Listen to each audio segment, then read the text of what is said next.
Hello everyone, welcome back to the show.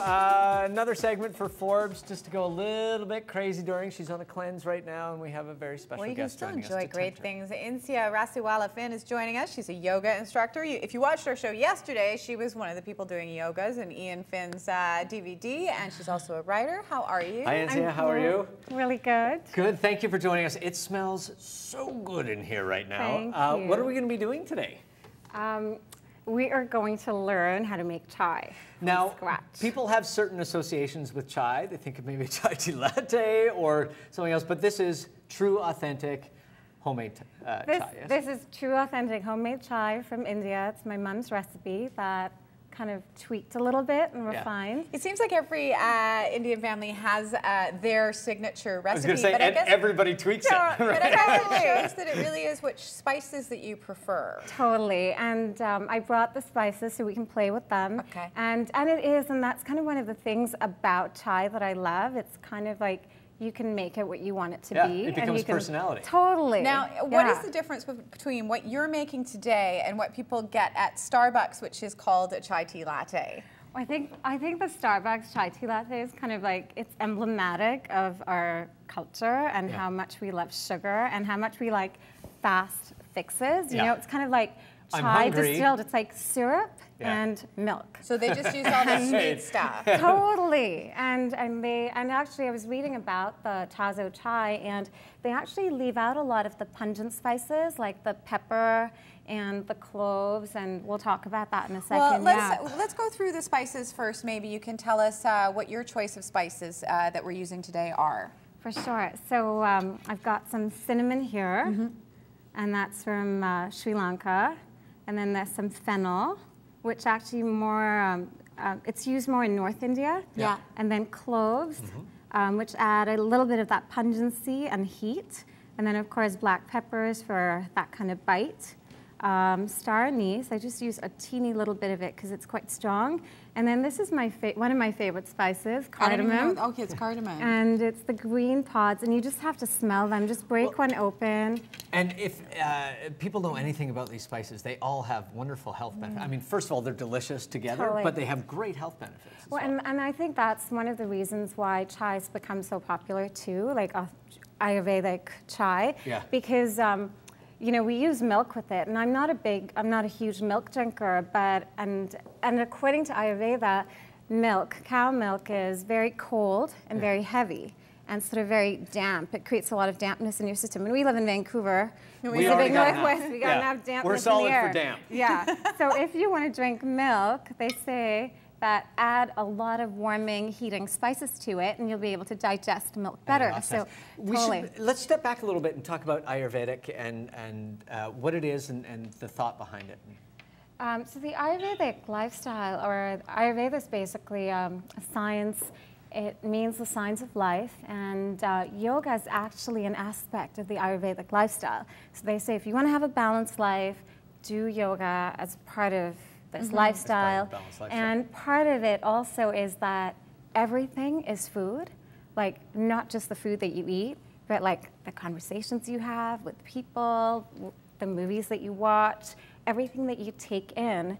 And so if life is food, food is really about digestion.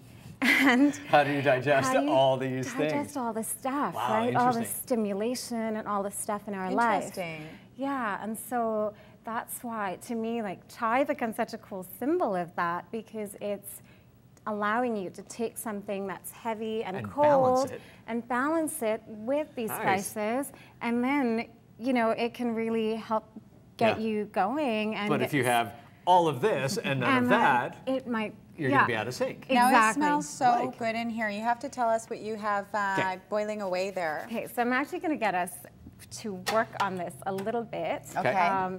It's basically a mixture of water and some fresh ginger and a few of these spices. And what I do is I just let all of this simmer for a while. And then we'll add some milk, a few more spices. So Mike, I'm going to get you to crush some cardamom. Yes, I am the cardamom crusher. So maybe I don't know what that's going to do to our balanced life. Is that what you do in the kitchen when you're making dinner? Yes.